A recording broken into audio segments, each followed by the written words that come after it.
이번 주 총 금액은 38만 6,100원입니다. 흑흑. 흑흑. 이럴 거면 서점을 살 걸.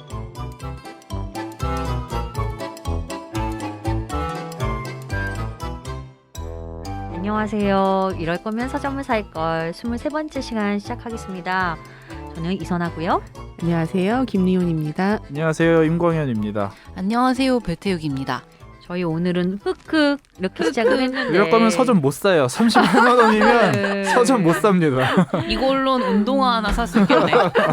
38만 6,100원이라니요. 역대 최저가. 최저가. 어떤 일이 있으셨던 거예요? 저만 한 주 즐거운가 동안? 봐요, 지금. 왜 책을 이렇게 네. 안 사셨어요? 이번 준? 아니, 그 90 얼마 나왔던 주 네. 있잖아요. 네. 그 주에 제가 너무 충격이 커서 아, 어떻게든 줄여보자. 아, 의도가 된 거예요. 네, 아니, 뭐, 네. 그러니까 대표님도 그런 경우는 있을 수 있잖아요. 아, 요새 참 살 거 없네. 라거나 아, 요새 있죠. 참 보이는 거 네, 없네. 네. 라는. 그럴 때 제가 스스로가 한심한 게 그럼 안 사면 되는데 그런데도 막 꾸역꾸역 사요.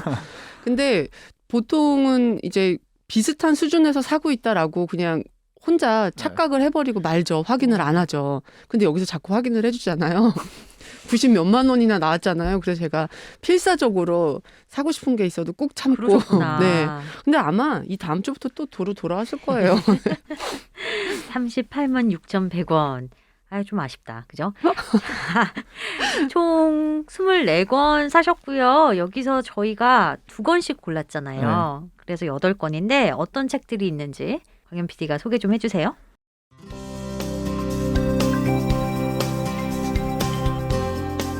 총 24권 중 8권만 선별해서 알려드립니다.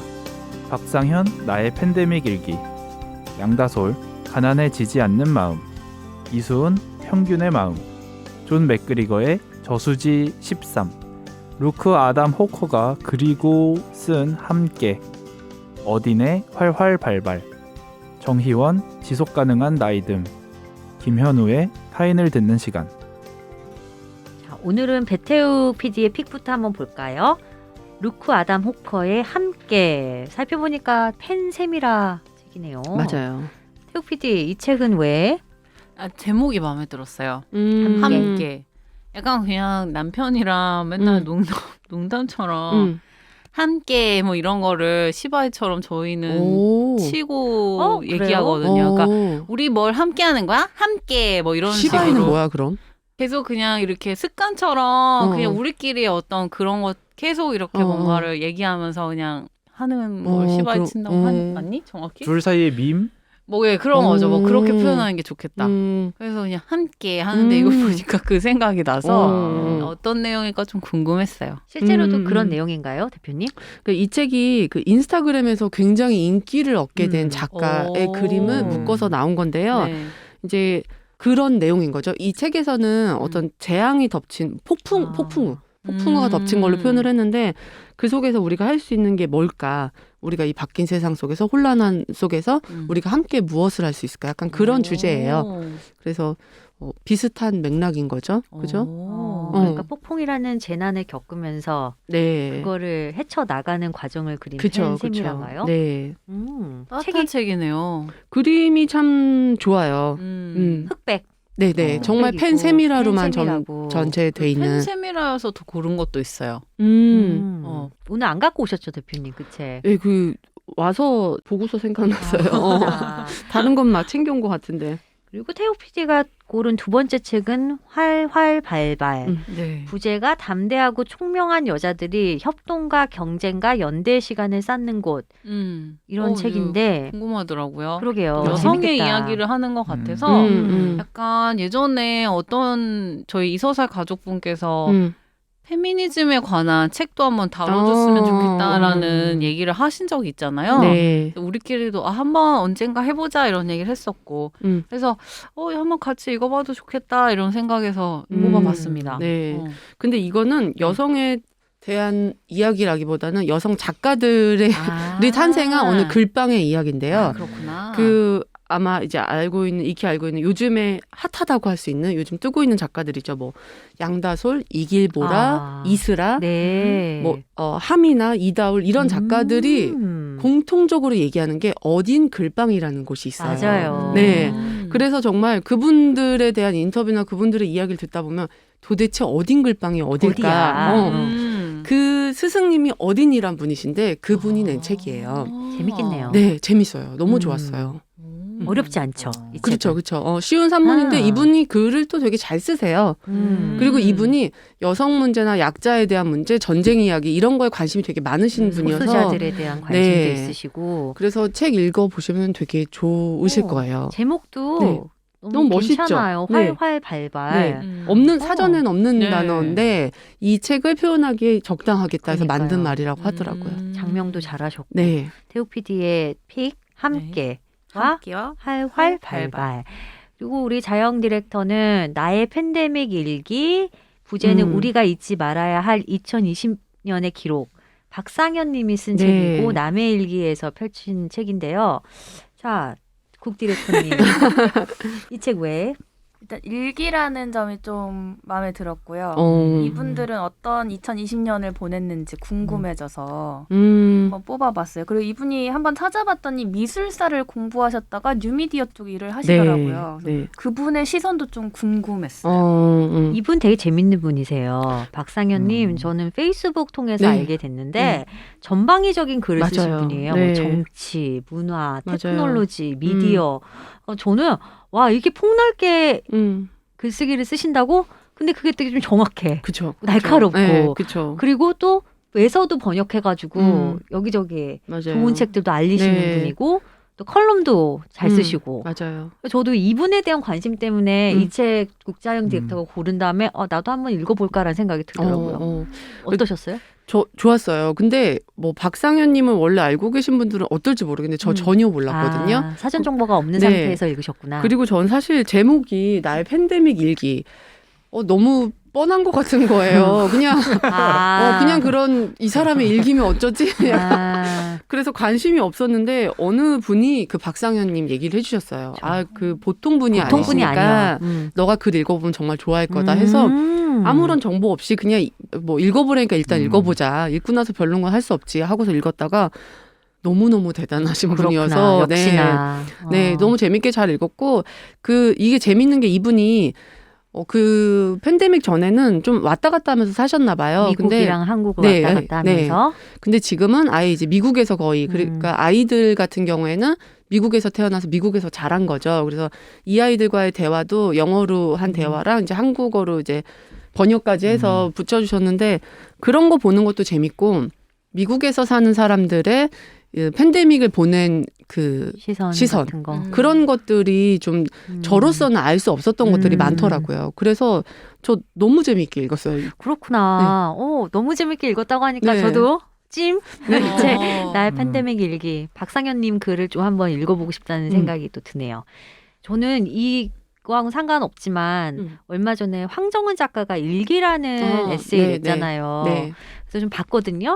이것도 황정은 작가가 코로나19 팬데믹을 통과하면서 쓴 일기가 많이 들어있더라고요.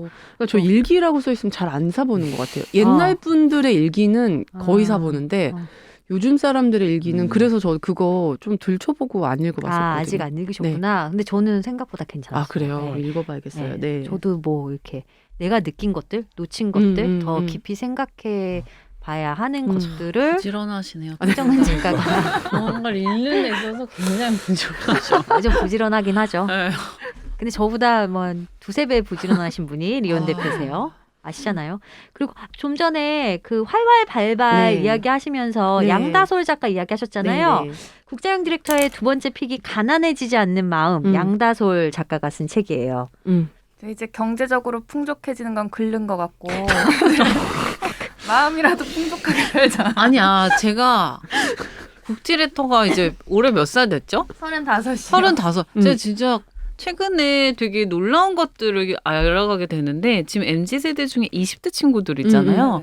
20대 친구들은 되게 그 의지가 되게 강하더라고요. 재테크를 향한. 재테크를 향한 의지가 되게 강해서 그 자영 디렉터 세대 그 음. 또래들 있잖아요. 제 밑으로 또 그 위로 20대 위로 그 사이 친구들이 제가 봤을 때 약간 그 분위기가 아 그냥 집을 못 살 것 같으니 이미 글렀으니 그냥 다 쓰고 살자. 약간 이런 친구들이 욜로. 되게 그쵸, 그쵸. 많았던 것 같아요. 욜로가 네. 많았죠. 네. 음. 근데 그 밑에 20대 애들은 재테크에 너무 눈을 떠가지고 어떻게든 파이어족이 되겠다라는. 어떻게 그 의지가 되게 강해서 그게 또 되게 재밌더라고요. 아하. 그래서 저는 국디렉터가 절대로 포기하지 않았으면 좋겠다. 가난해지지 않는 마음이 아니고 가난해지지 말자. 그렇지. 이 마음이 아니라 가난해지지 마세요. 너무 놀라운 게 2020년에 20대 중에 20억이 넘는 친구들이 그렇게 많아졌대요. 오. 자산이 그가 통장에 든 오. 금액이. 그건 어디서 읽으셨어요? 책에서? 기사?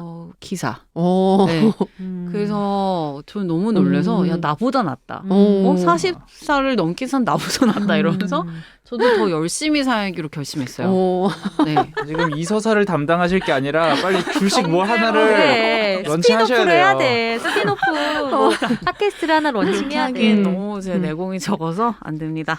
그래서 이 책 다시 양다소 작가가 쓴 가난해지지 않은 마음. 이분이 이스라 작가처럼 구독메일링 서비스로 좀 그 독자층을 확보한 작가 아닌가요? 아, 그래요? 그럴 거예요. 격일간 그래요? 다솔인가 뭐 이럴 거예요. 아, 그건 전혀 몰랐네. 네. 저 이분도 마찬가지로 정보가 별로 없었어요. 아하. 제가 좀 젊은 작가들 책을 읽으면 뭔가 익숙하지 않은 문체들에 약간 접근이 안 되는 거예요. 근데 이게 그거를 느끼지 말고 푹 빠져야 되는데 이거를 처음으로 경험하게 해준 게 전 양다솔 작가 같아요. 아하. 너무 재밌게 읽었어요. 그래서 진짜.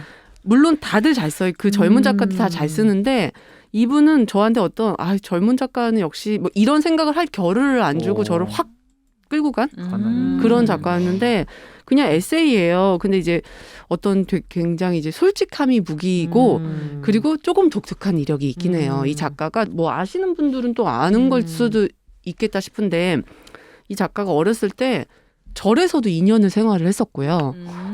그때 너무 세상 사는 게 힘들었대요. 재밌는 게 하나도 없었고 어차피 힘든 삶이니까 절에 있어도 상관이 없겠다라고 생각을 했대요. 그리고 그 이후에 이제 이게 에세이에 나와 있는 건데 아버지가 스님이 되셔서 절로 들어가셨어요. 어머나. 네.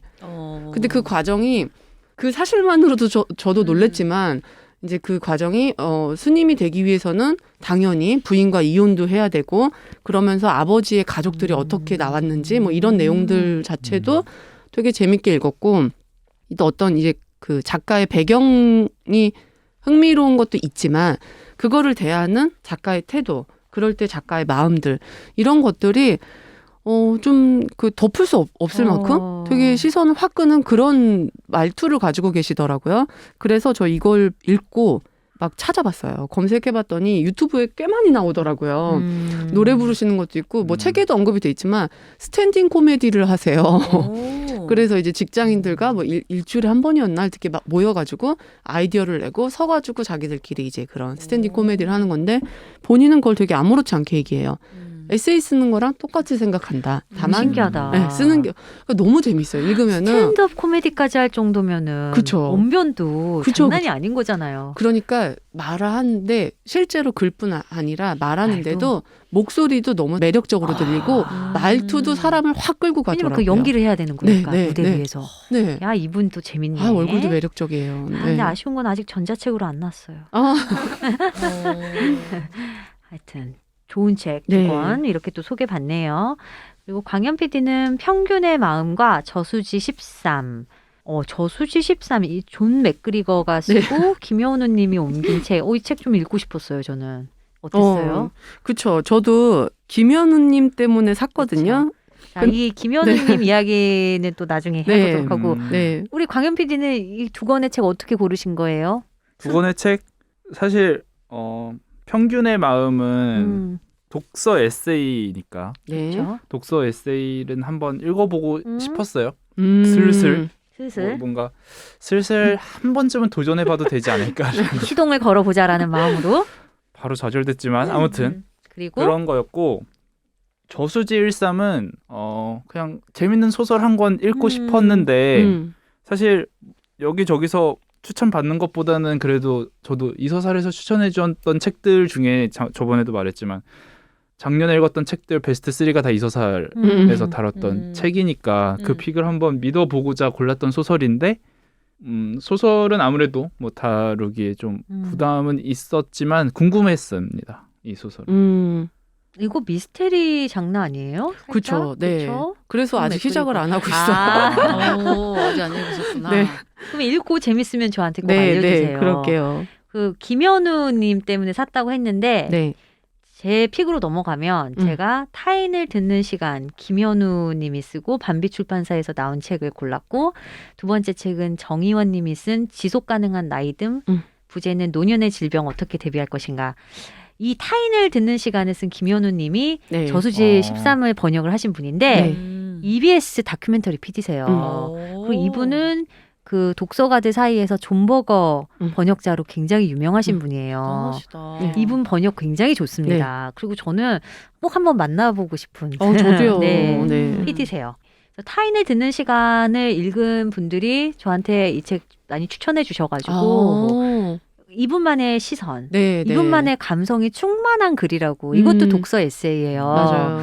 그래서 저는 이번 주 살 책이 많네.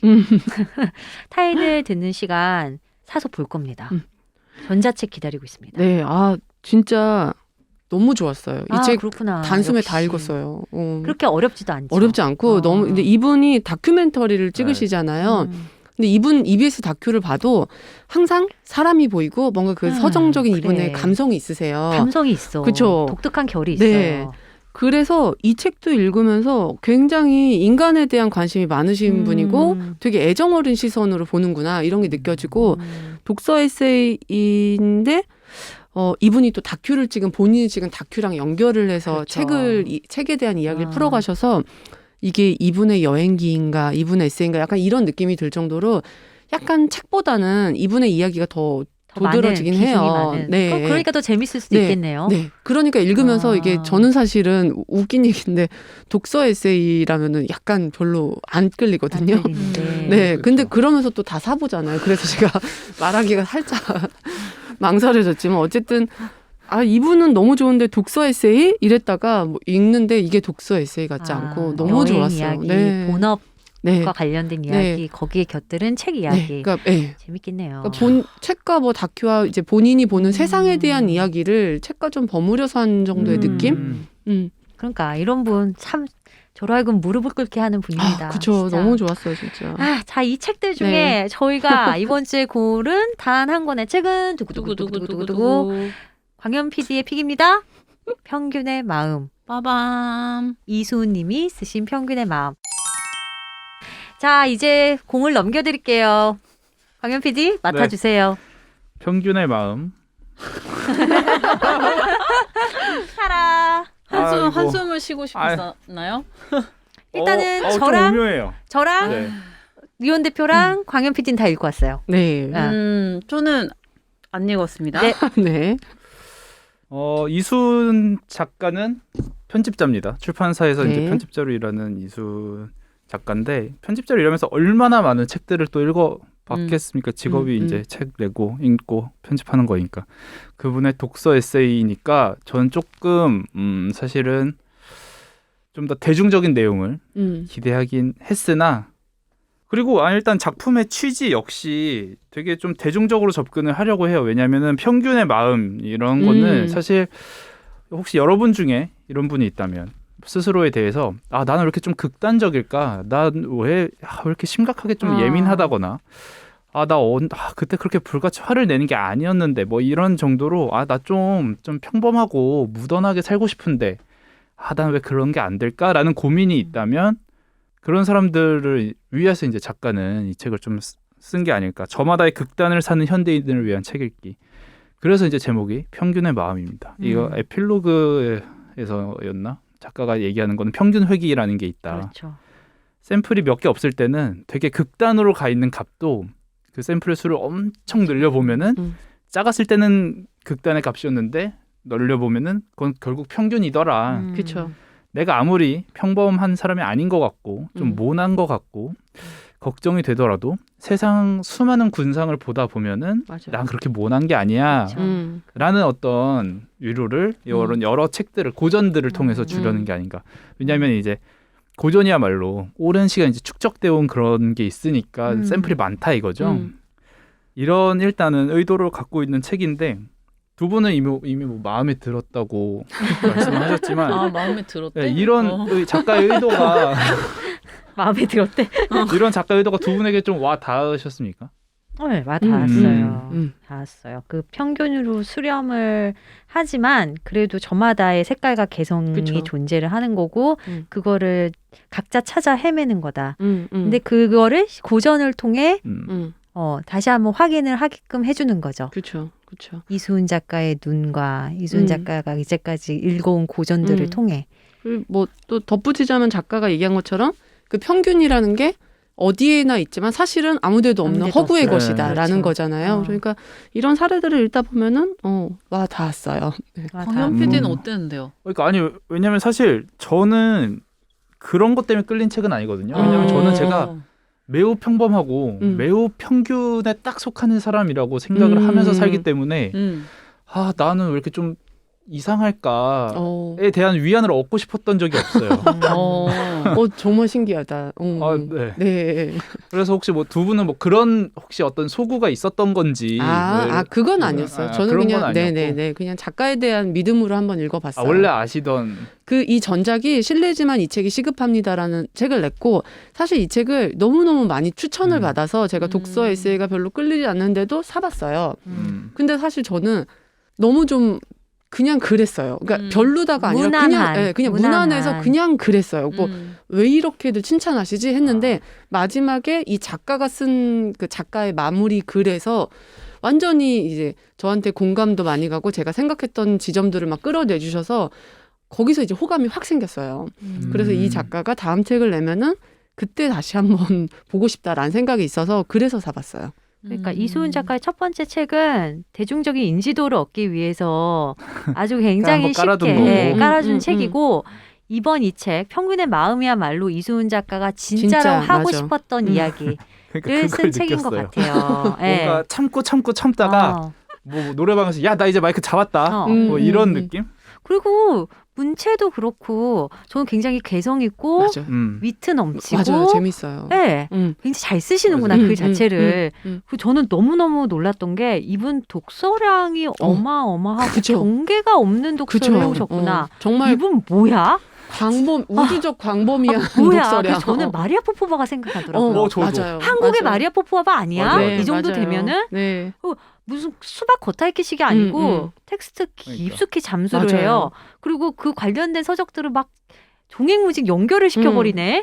그리고 자기의 독창적인 견해를 만들어내는데 그게 무리수를 두지 않고 굉장히 정확한 언어로 막 쓰시니까 진짜 압도적이죠. 압도적이어서 저 약간 좌절감 느꼈잖아요. 또 내가 이렇게 책을 읽으면 뭐해. 난 여기 언저리에도 못 가는데 그게 또 무릎 꿇었잖아요. 저도 그 마음이었어요. 이게 내가 읽은 책이 맞나? 나는 그동안 뭐 한 건가? 나 돈키호테 읽은 거 맞아? 이런 거 있잖아요. 나 카라마초프가 형제들도 읽었는데 나 뭐를 읽었던 거야? 약간 이런 생각을 들게 한. 그리고 그런 돈키호테를 말할 때 또 연결시키는 책들이 여러 개가 나오잖아요. 그것 자체도 놀라웠어요. 그래서 베니스의 상인은 어떻고요? 베니스의 상인 이야기를 하는데 정약용의 목민심서, 그러니까 앤드류 카네기의 책, 박지원의 양반전이 나와요. 그러다 갑자기 애덤 스미스의 국부론까지 나오더니 애덤 스미스가 2권의 책을 썼는데 도덕 감정론이라는 책을 썼대요. 그 책까지 끌어들여. 이분은 뭐야? 라는 생각이 드는 거예요. 지난 시간에 나 정말 너무 좌절감 느꼈어요. 이 책 읽으면서. 지난 시간에 스테판 맙시다. 스테판 스바이크 잠깐. 하지마. 점심 먹으러 갈까요? 스테판 스바이크 지난 시간에 스테판 스바이크 얘기하면서 백과사전형 인간이라고 했을 때 제가 속으로 기함을 했거든요. 그 이유가 여기서 한번 너무 데였기 때문에 이 사람도 백과사전형 인간이야? 이런 느낌으로. 뭐 아까도 뭐 충분히 설명해 주셨지만 제가 또 웃겼던 거는 평균을 이야기를 하겠대요. 그러면서 프랑스 혁명으로 가다가 갑자기 프랑스 혁명이니까 빅토르 위고 이제 레미제라블을 언급을 하는데 그러다 갑자기 다윈의 종의 기원을 언급하면서 진화론까지 사사사삭 훑고 이게 뭐냐면은 자, 여기서 한 가지 큰일 주의하셔야 됩니다. 이게 어느 정도 레벨이 되면은 감탄하고 야, 이 플로우 너무 대단하다. 난 상상도 못했는데가 되는데 저처럼 어느 정도 쪼렙인데 어줍잖게 덤볐다가는 이 글은 살짝 산만해 보일 수 있다고 생각해요. 그럴 수 있죠. 그러니까 뭐냐면은 이 책은 1부, 2부, 3부로 구성이 되어 있는데 1부, 2부, 3부 각자 전 좀 특징이 좀 다르다고 느꼈어요. 전 그래서 이 챕터끼리도 조금 다른데 아무튼 자, 챕터를 보면 1부가 몹시 고약한 문제 나에 대한 이야기네요.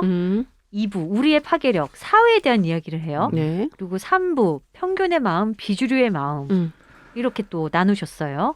어떻게 특징이 나뉜다고 생각을 했던 저는 거예요? 일단 1부 그러니까 모든 부에서 모든 편에서 이제 중심으로 잡는 하나의 소설이 있고 그 소설에 대해서 이렇게 좀 더 뭐 빵이 이렇게 부풀어 오르듯이 좀 더 얘기들을 확장시켜 나가는 것 같았는데 1부는 우선 그래도 주인공은 책이에요. 그렇죠. 네. 이 책은 그리고 작가예요.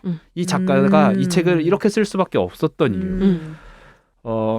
작가에 대한 배경 지식, 그러니까 해밍웨이는 왜 그런 걸 썼나? 사람들은 해밍웨이를 왜 그런 사람으로 인식을 하는가? 이런 것들. 해밍웨이는 왜 이렇게 여자를 싫어했나? 그런 거나 왜 우리 특히 민음사 문학 전집 같은 거 읽으면은 뒤에 이렇게 싹 보면은 참 공감도 안 되는 그런 해설이나 이 책의 의의 같은 거 설명해 주잖아요.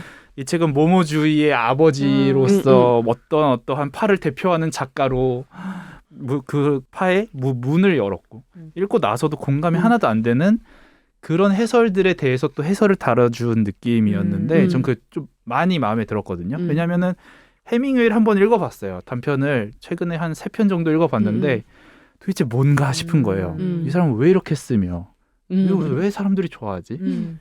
그랬는데 해밍웨이가 사실 어떻게 살았고 그런 것들을 읽고 나니까 와 그때의 기억이 좀 더 풍성해지는 느낌이고 피츠제럴드도 그랬고 그래서 그 지점은 마음에 들고 전 1부는 그런 흐름으로 간다고 생각을 해요. 정말 소설가를 중심으로 소설가를 중심으로 왜 이 사람이 이렇게 쓸 수밖에 없었으며 근데 2부를 읽을 때 저는 좀 많이 잉스러웠거든요. 2부는 이제 우리의 파괴력이라고 소설 제목들을 보면은 윌리엄 골딩의 파리 대왕, 사회성 동물과 사회적 동물, 뭐 공짜의 나비 효과, 너는 커서 뭐가 될래, 뭐 규칙과 반칙 이런 것들인데 저는 여기서는 이 책의 분량이 확 줄어든다고 생각을 했어요. 한 30% 미만으로. 예를 들면 여기서는 작가가 그냥 뭐 또 예로 나오는 게 인국공 사태. 인국공 사태를 보고 자기가 너무 어떤 글을 쓰고 싶은 거예요. 거기에 대한 의견을 피력하고 싶었을 때 어떤 하나의 뭐 마치 논문에서 참고 문헌 쓰듯이 파리 대왕이 맞았나? 능력주의요. 마이클 능력주의를 할 때 인국공 맞아요.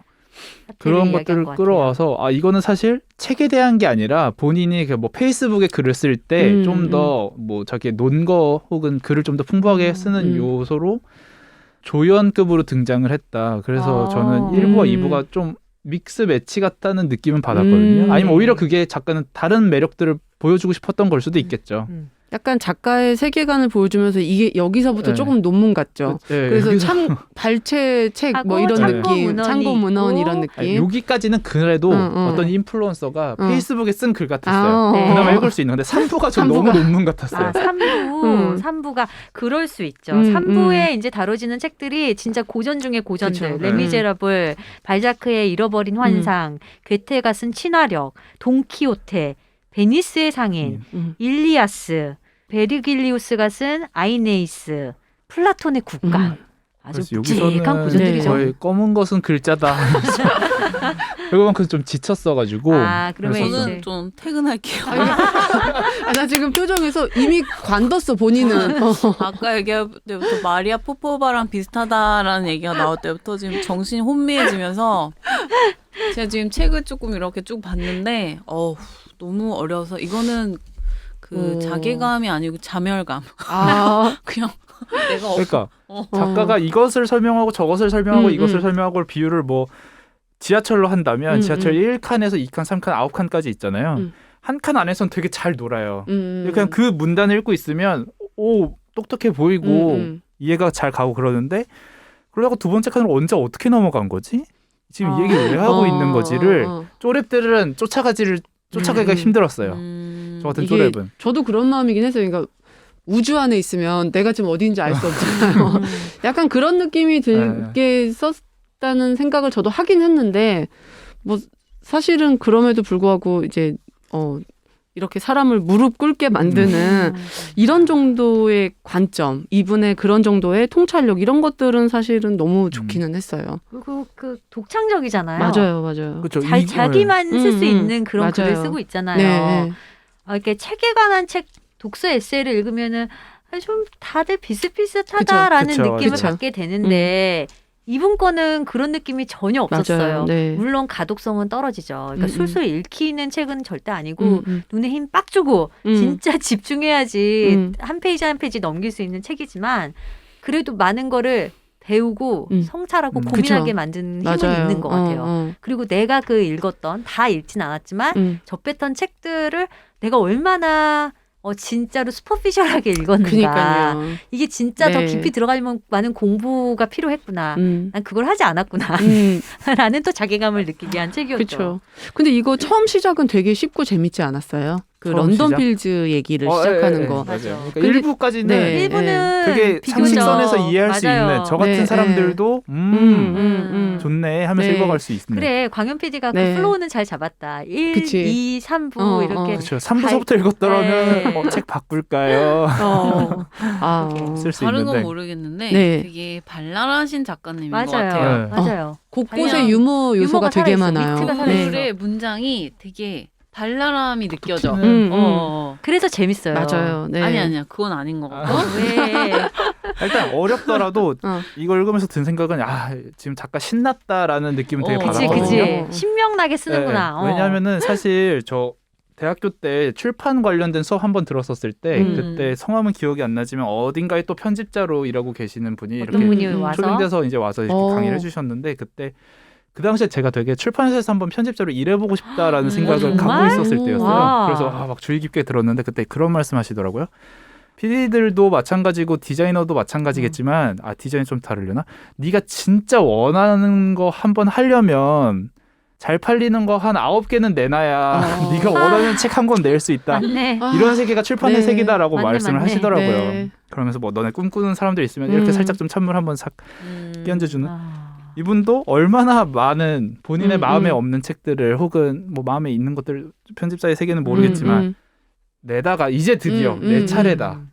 그 전작도 어떻게 보면은 이런 글을 쓰시는 분에게는 그쵸. 어느 정도 대중 편집자에게 또 편집자가 붙어서 너 이거 그쵸. 너무 어렵지 않겠니? 참으셨겠죠 거기서는. 또 대중적으로 내가 써보지 보기에는 않을래? 많이 참으셨어. 네. 첫 번째 책은 반의 반도 그렇죠. 근데 이분이 드러내지 않았어. 편집자기 때문에 참아야 되는 것도 알았다는 생각이 네. 들어요. 근데 저는 이 책이 되게 용감하다고 생각했던 게 그분 말씀처럼 한 9권 성공시키고 그 다음에 내라 이게 네. 아니라 이분이 여기 책 중간에 쓰신 건데 자기가 채권하는 책을 2권 쓰고 나서 알 건데 이런 취향을 타는 문화 상품은 권한다고 되는 게 아니라는 걸 알았다는 거예요. 포스트잇 붙여놨어. 오케이. 그게 너무 재밌는 똑똑해. 거예요, 이 글이. 그래서 자기 아예 절판된 책이나 맞아요. 고전 가지고 그냥 서로 내 마음 마음대로 편히 썼다.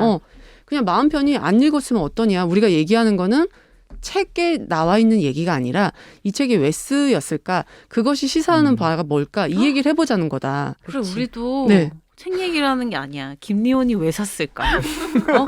왜 샀을까? 이 그 이야기를 얘기를 우리는 항상 하죠. 네. 김미호는 왜 샀을까? 왜 권한다고. 이선아는 환호할까? 권한다고 듣는 게 아니니 우리 그러니까. 멋대로 해요. 그죠, 그죠. 네. 그리고 지금 멋대로 지금 네. 하고 있잖아. 그러니까요. 우리는 다. 너무 어렵네요. 집에 가도 돼요? 그래도 저희 댓글 소개해야 되니까 좀 아, 참아봐요. 알겠습니다. 그리고 또 강현 PD가 음. 우리한테 던질 질문들이 있을 수도 네. 있잖아. 알겠어요. 저는 근데 이 책 진짜 대단한 책이라고 생각합니다. 그럼요. 그분은 되게 그럼, 좋아하실 네. 것 같아요. 아, 보니까. 네, 대단해요. 그분에겐 너무 취향 저격인 것 같아요. 네, 너무 재밌었어요. 이 작가만의 독창적인 사유를 읽는 것 자체도 재밌고 이분 정말 그 입문서 무슨 과학서, 철학서 다 들어가 있거든요. 그리고 다 덮고 나서 생각해 보면 이분은 어떻게 그걸 읽고서 이런 식으로 결론을 내렸을까? 처음에 되게 쉽게 나간다고 했던 책 있잖아요. 런던 필즈라는 책인데 저 이거 너무 웃겼어요. 이 책이 지금 절판이에요. 맞아요. 그래서 저도 중고책 찾아보니까 있더라고요. 그래서 사야지 하고서 이제 런던 필즈 나오는 즉시 검색을 해보고 담아놓고 그리고 읽는데 이분이 그러는 거예요. 문학적으로 가치 있는 책도 아니고 자기가 좋았던 책도 아니고 훌륭한 책도 뭐도 아니래요. 뭐야 어쩌라는 거야. 이런 게 너무 재밌는데 그걸 통해서 또 여기서 그래서 인간에게 행복이란 무엇인가 이걸 이제 본인이 생각하는 바를 딱 정의를 내려주는데 그러니까 살아있음을 느끼게 하는 네. 거다. 네. 이 한 구절을 얻기 그쵸. 위해서 음. 쭉 풀어내는데 뭐야 이분 그러니까. 이렇게 되는 거죠. 그 어떤 철학서보다 더 깊은 감동을 깊어. 주는 그런 책이었어요. 깊어. 네. 일부에 있는 책들은 제가 일부에 있는 책들 목록 한번 말씀드리자면은 마틴 에이미스의 런던 필즈, 존 파울즈의 프랑스 중의의 여자, 어니스트 헤밍웨이의 여자 없는 남자들, 스콧 피츠제럴드의 리츠 칼튼 호텔만 한 다이아몬드, 조지 엘리엇의 미들마치, 표도르 도스토옙스키의 카리마조프가의 형제들. 이 중에 저 읽은 거는 사실 없고 해밍웨이랑 피츠제럴드의 다른 책들을 읽은 네. 그러니까 사실 제가 뭔가 읽어봤는데 이 사람 어떻게 쓰나라고 이입할 거는 요거 두 편밖에 없었는데 이걸 일부러 이렇게 읽으면은 여기에 나왔던 책들을 읽고 싶어지는 그렇죠. 그게 이제 맞아요. 독서 에세이 역할이긴 하고 맞아요. 애초의 기획이긴 한데 거기까지는 맞아요. 성공을 합니다. 또 저는 되게 재밌었던 게 존 파울스의 프랑스 중의 여자 예전에 읽었었거든요. 네. 재밌게 읽었었는데 이분이 이 책을 이야기하면서 제인 어스틴의 캐릭터들을 살짝 까잖아요. 그것도 너무 용기 있는 저도요. 것 같은 거예요. 저도. 이 요즘 분위기에 제인 오스틴을 깐다는 거. 제인 오스틴이 어쨌든 어떤 그 페미니즘 이쪽 영역에 있어서 상징적인 작가인데 아주 뭐 할 어떻게 말 까세요? 다해요. 어떻게 까시는지 너무 궁금하다. 그러니까 그 캐릭터들은 그 시대에 갇혔기 때문에 한계를 너무 많이 보여주고 있다.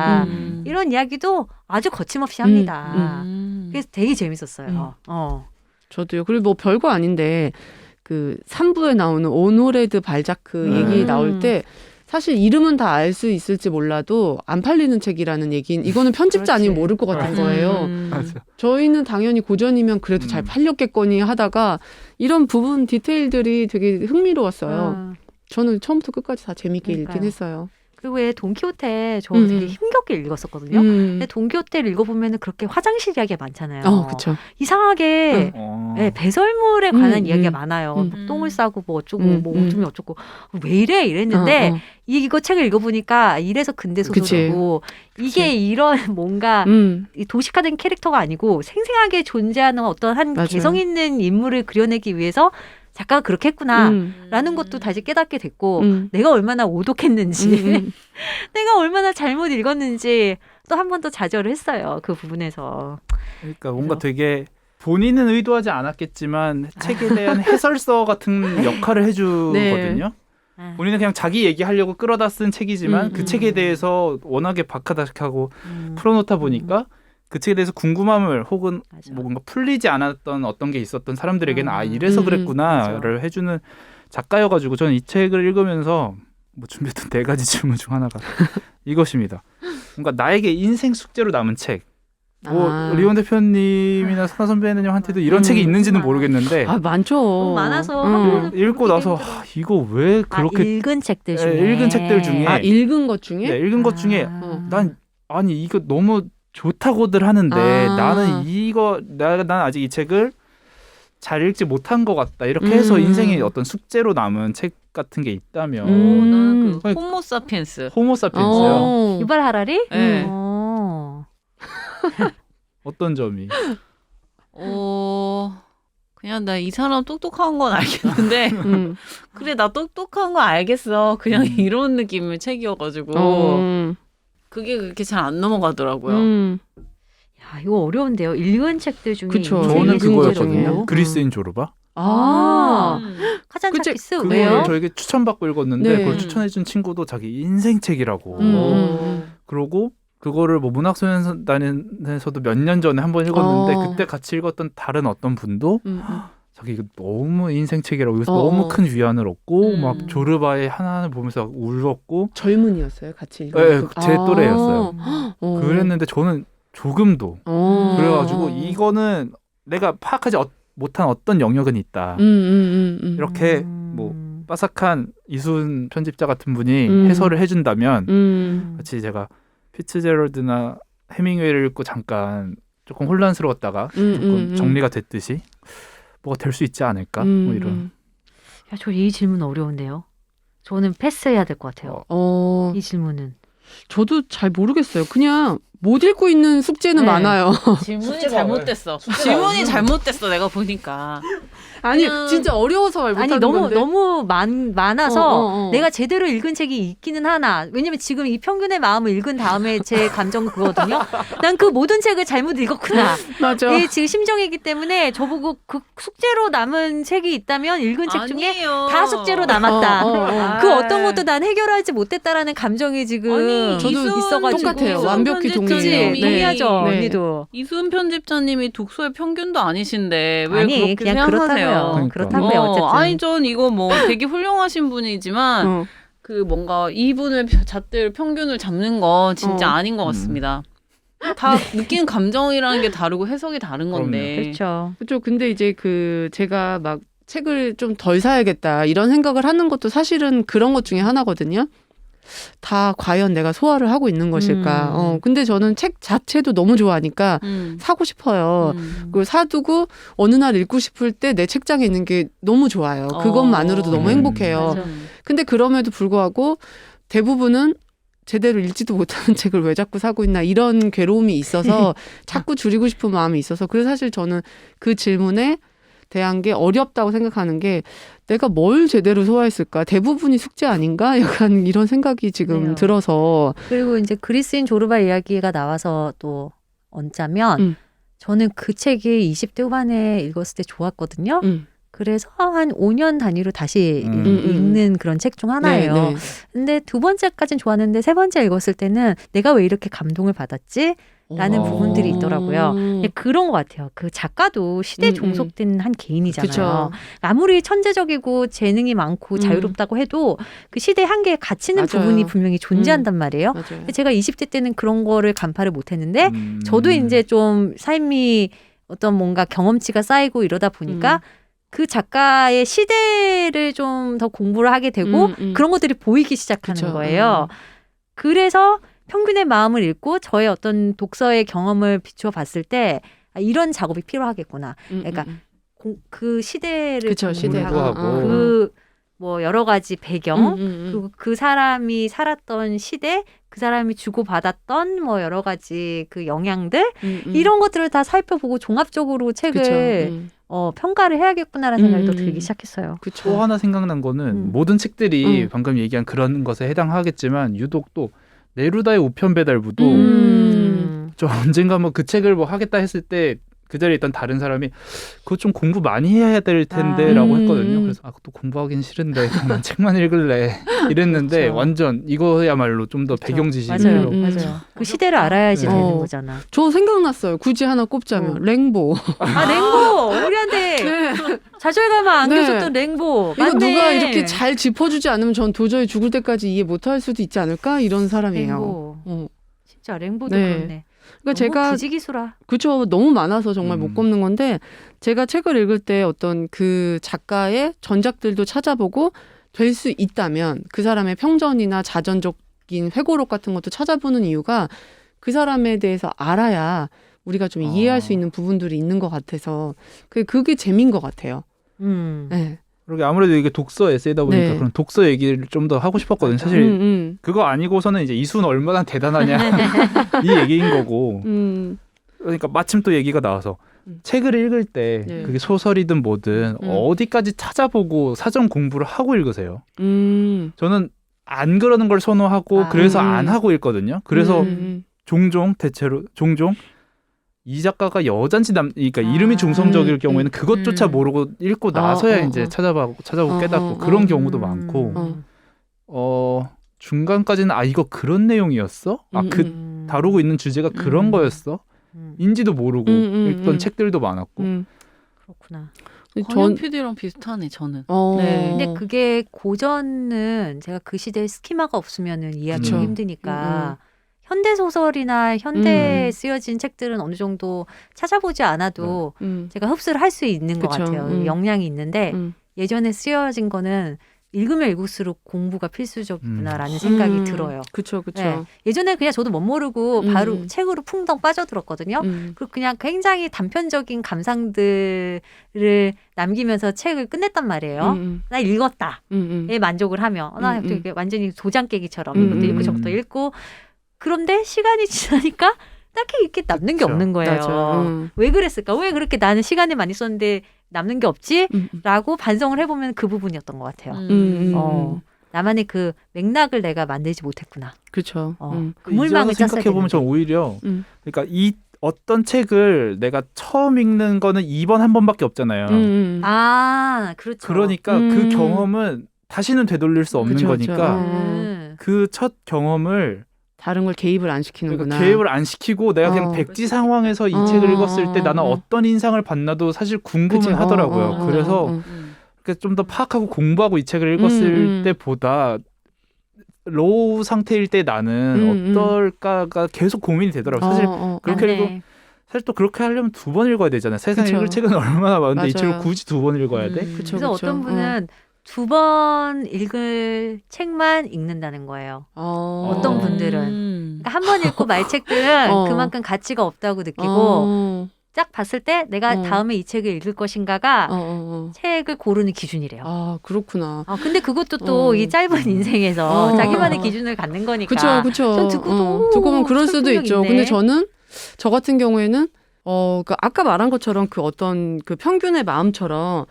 그 어떤 보편적인 정서라는 게 사실 상황이나 시대만 조금 바뀌면은 굉장히 달라지잖아요. 그러니까 유효 기간이 되게 짧잖아요. 이수은 작가도 그 이야기를 하죠. 네. 그게 되게 중요하다. 그렇죠. 그러니까 내 생각 자체를 뭔가 기준을 세워두지 않으려고 하는 편이에요. 그래서 보통은 전 마음 가는 대로 하자가 저의 독서의 기준이긴 하거든요. 근데 이미 이제는 인터넷 서점에서 많이 구매를 하기 때문에 정보를 안 볼 수가 없어요. 고를 때 이미 그러기는 하는데 마음이 가는 대로 가끔 그렇게 뭐 저수지 13처럼 전혀 무슨 내용인지 모르고 지금도 모르고 그냥 번역한 사람이 마음에 든다 김현우? 이러면 저 사람이면 그분은 다큐멘터리 PD라고 했잖아요. 번역가도 같이 활동을 하시지만 번역한 책이 많지 않으세요. 그러니까 이분의 팬들은 저 사람이라면은 자기 취향이 아닌 책은 번역하지 않을 거야라는 믿음이 있어요. 그렇죠. 그러니까 저도 그냥 그 믿음으로 사거든요. 그럴 경우에는 아무런 정보가 없죠. 그런 경우도 있고 마음이 끌리는 대로 저 책 보고 한번 읽어보고 싶어서 읽어보고 말면 재미없으면 마는 거지. 약간 좀 그런 가벼운 마음으로 시작을 해서 그 공부를 하느냐 안 하느냐는 좀 제 마음이 내키는 기준이 있긴 하는 것 같은데 근데 좋아하는 작가면은 깊이 팔죠. 그분의 책을 살 수 있는 대로 다 사서 보려고 하는 편이에요. 그럼 훨씬 재밌긴 그렇구나. 해요. 아니 김현우 PD 이야기가 나와서 그런데 혹시 레이첼 커스크 책도 읽으셨나요? 김현우 그쵸. PD가 네. 이분 책들을 다 네. 번역했잖아요. 네, 괜찮나요? 저희 밥 먹고 올까요? 그럴까 봐. 밥 먹고 와도 이 얘기 하고 계실 것 계속 같은데. 하실 수 있을 것 같아. 전 좋았습니다. 알겠습니다. 네. 그러면 두 분을 위해서 넘어가야겠다. 두 분이라뇨. 이서가 정신 안 되는데 지금 다 그러니까. 끄시는 소리가 들리는데 지금. 죄송해요. 죄송합니다. 미안합니다. 와 근데 오늘 정말 어렵네요. 어려워요. 아, 그래요? 좀 어렵고 어. 사실 집중 좀 잘 안 됐어요. 그 어떤 그 서사가 없어서 그런가? 근데 확실히 아까 되게 느낀 게 독서 에세이, 그러니까 네. 독서 추천하는 이 에세이가 어려운 것 같긴 해요. 책도 이미 많이 읽어놓은 상태에서 저걸 그러니까 접해야 이거는 좀 랩이 있는 사람들이 그러니까. 접근해야 되는 또랩과 만렙의 분야예요. 차이. 네. 조금 쉽지 않았어요. 그렇다면은 이수은 작가의 전작 실례지만 이 책이 시급합니다. 저거는 되게 추천을 끌리더라고요. 해볼게요. 네. 좀 더 제 시작점이 될 수 레벨, 있을 거예요. 대중적인 레벨이 아닐까. 저거를 오히려 추천을 드려봅시다. 차라리. 네. 표지도 저게 더 예뻐요. 아니야, 근데 난 초진, 아, 그래요? 초진의 평균의 평균의 마음이 예쁜 것 같아. 평균의 마음 전자책으로 샀는데 그냥 종이책으로 살 걸 그랬어요. 아, 그쵸. 이건 두고두고 봐야 되는 책. 그러니까 제가 드릴까요? 아니에요. 저 책 있어요. 왜 이래요? 아, 재밌었다. 저랑 리온 대표만 재밌었던 이번 회차. 밀리 서재에서 읽으시거나 동네 도서관에서 한번 읽어보시는 걸 추천드립니다. 저희가 여러분들의 가게를 또 지켜드리겠습니다. 그렇지. 왜냐면 그 가격이 아닌데. 18,000원이나 해요. 아니에요, 여러분. 이 책은 사서 읽으세요, 진짜. 정말 그렇게 생각하지 마리아 않습니다. 포포바 좋아하시는 분들만. 아니 그거보다는 쉬워. 그거보다는 훨씬 쉽고 한국의 이야기가 많이 나오니까 그 공감하시는 부분도 많을 거예요. 아하. 그리고 급하게 읽으려고 하지 맞아요. 않는다면 네, 맞아요. 천천히 시간 들여서 네. 읽으신다면 더 네. 좋을 수 있어요. 맞아요. 더 네. 좋을 거예요. 네. 자, 저희 이렇게 이순의 평균의 마음 다뤄봤고요. 아, 네. 그 전에 네. 지난주에 저희가 그 슈테판 치바이크를 보이지 않는 소장품 책을 했었잖아요. 네. 그렇죠? 끝나고 나 이 얘기 준비했는데 라고 누가 그냥 리온 대표가 김연 대표님이 그러셔서 이 재미없는 지금 평균의 마음을 빨리 마치고 지금 지난주에 못한 왜 무슨 얘기를 준비해 오셨던 거예요? 아니 근데 이게 할 얘기가 없는데 진짜 뭐냐면 네. 내가 책에 대한 줄거리를 소개하는 역할을 잘 안 하잖아요. 네. 근데 그걸 잘 못해요. 네. 그러니까 읽고 나서의 감상 이야기라든가 이 작가가 어떤 작가인지 이런 얘기를 중점적으로 하잖아요. 네. 그러니까 그 줄거리는 잘 정리를 못하나 봐요, 제가. 아니에요. 그래서 저한테 이제 선아 PD가 항상 하고 저한테 질문을 하지 않아서 네. 마음 편히 하고 있는데 네. 이 슈테판 치바이크는 단편이 여러 개잖아요. 네. 6개가 들어있어요. 네. 그래서 그 중에 혹시 마음에 드는 거 소개해달랄까봐 제가 자, 요즘 줄거리를 질문할게요. 한번, 네. 어떤 자, 거죠? 어떤 게 마음에 드셨었죠? 그때? 아니 저는 사실 뭐 다 마음에 그때 들었지만 저희가 네. 공통적으로 꼽은 게 보이지 않는 소장품 네. 참 좋았다라는 그쵸, 네. 이야기했고 저는 불안을 꼽았었고 네. 그리고 모르는 저는 여인의 모르는 편지? 여인의 편지를 얘기를 했죠. 모르는 이게, 여인의 편지. 네, 이게 저는 네. 문학동네에서 나온 그 낯선 여인의 편지라는 제목으로도 아. 나왔었어요. 저도 그 책 샀었어요. 따로? 체스 이야기와 네, 체스 함께 이야기와, 있었던. 네. 오. 그래서 그때 이제 뭐 첫 번째 읽었을 때 사실 이런 조금 미스테리한 이야기는 첫 번째 읽었을 때가 재밌는 이야기니까 근데 이번에 읽을 때 느낀 게 다른 지점들이 막 보이는 거예요. 오. 이분 정말 여성 심리도 이렇게 잘 쓰는구나. 이런 줄거리를 것들. 대강 먼저 설명해 주시면 어떨까요? 그러니까 내가 이렇게 또 줄거리를 말한다. 줄거리 모르는 여인의 편지. 유명 소설가 R에게 편지가 도착해요. 그래서 그 편지를 보는데 편지의 시작이 벌써 재밌어. 저 이거 하다 평균에 그죠. 마음이라서 너무 재밌어. 지금 귀가 쫑긋해졌어요. 소설가 R이라고 표현한 것부터 재밌죠. 네. 왜 편지 재밌죠? 시작이- 근데 그 부분이 네가 재밌다고 했잖아요 지금. 아니 아래 어떤 의미가 있는 거예요? 아니 없어. 네가 재밌다기를 한 말이야. 네네네 알겠습니다. 아 제가 좀 부족했어요. 네. 편지 시작이 제 아이가 어제 죽었습니다. 이렇게 시작을 해요. 그래서 얼마나 자기가 지금 절망적이고 그 슬픈지 얘기를 하면서 당신에게 내 모든 삶을 이야기하고 싶어요. 이렇게 편지가 시작을 하는 거예요. 근데 정말 모르는 여인에게 온 편지인 거죠.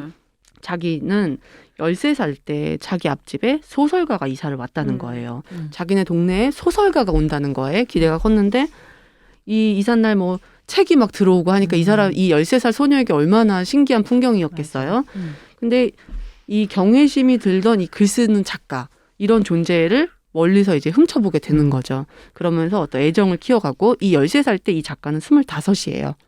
이 소녀는 매일 창문으로 이 작가를 지켜보고 있어요. 그러다 우연히 길거리에서 딱 부딪힐 뻔하면서 마주쳐요.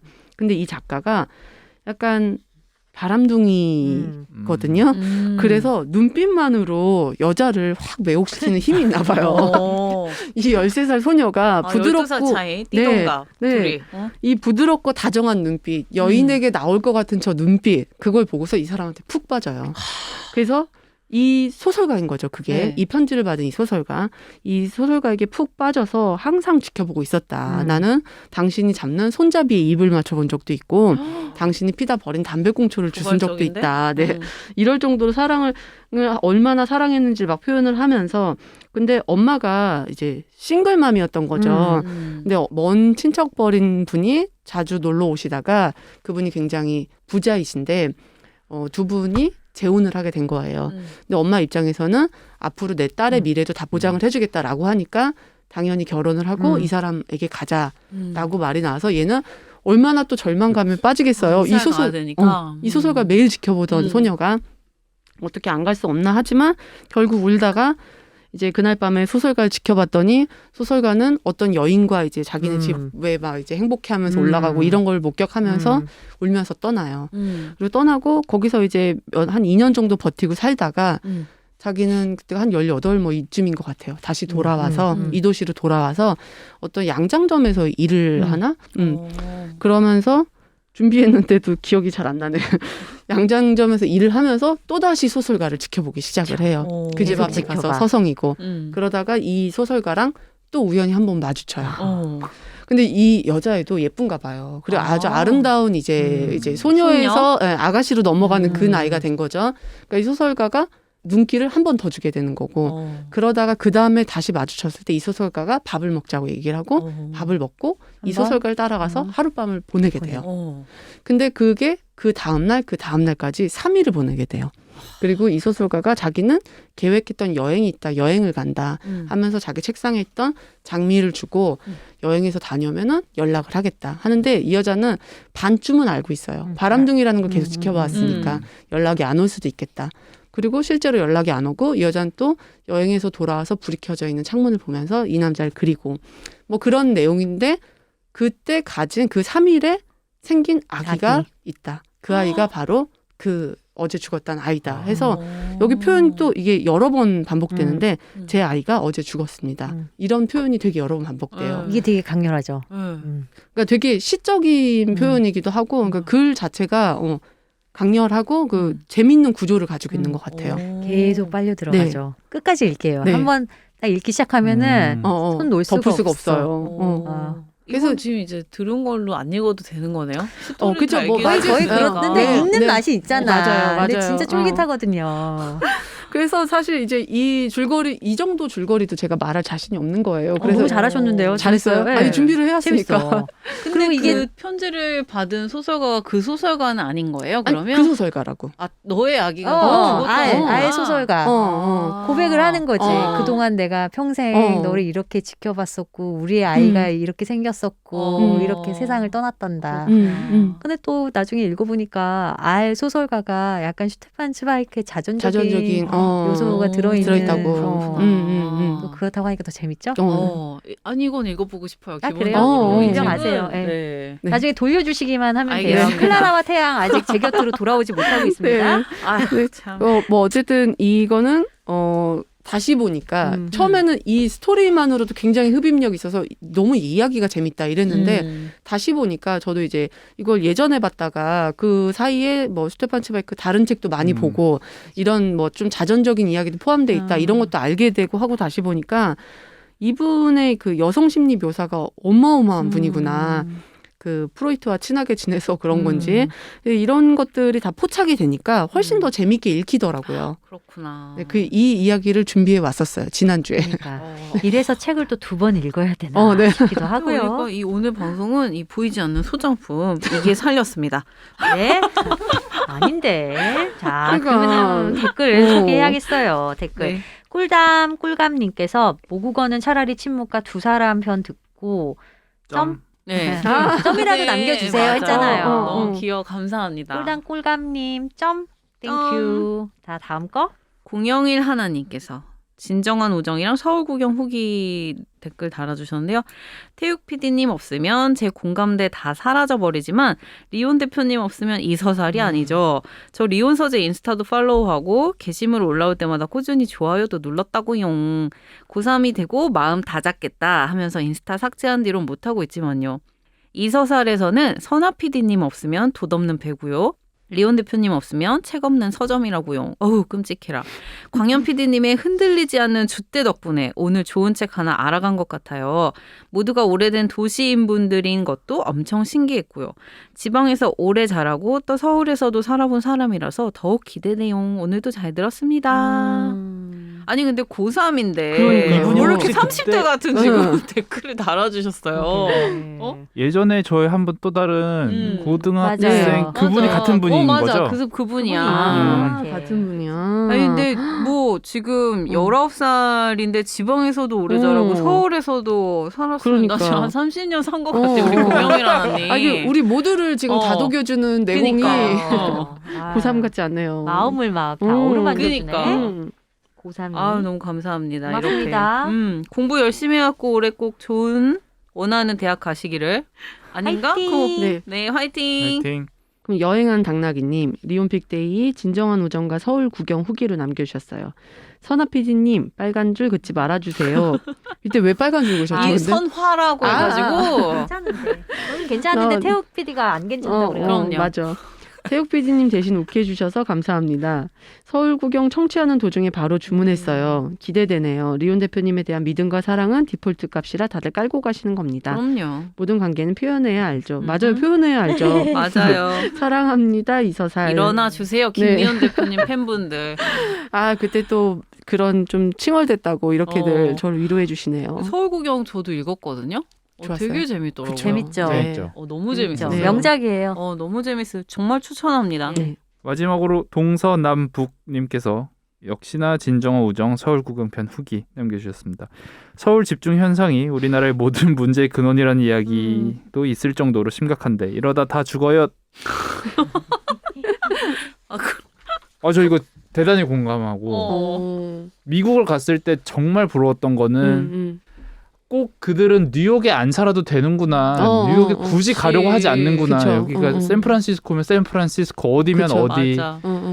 그런 식이면 또 얼마나 행복할까라는 생각. 근데 우리도 그 대륙 땅덩어리가 그 정도 됐으면 좀 그렇지 않았을까? 너무 좀 더 작아. 컸으면.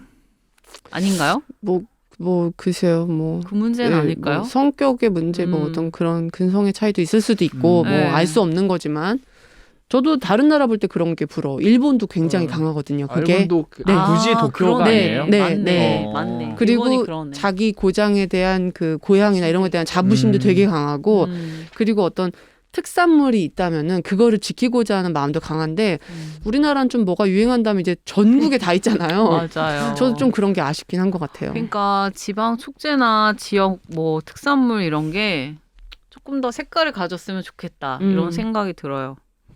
자, 이렇게 저희 또 여러분 댓글까지 소개해봤고요. 23회 이서살 문을 닫겠습니다. 오늘 저는 참 재밌었는데 광현 PD와 태욱 PD가 저도 네. 자, 괜찮습니다. 그럼 3대1, 괜찮아요. 3대1. 네, 태욱 PD가 힘들었던 23회 마무리하고 네. 다음 주에는 태욱 PD가 또 좋은 책 소개해 주실 시간이니까. 지금 제가 이거 해보니까 네. 못할 것 같아요.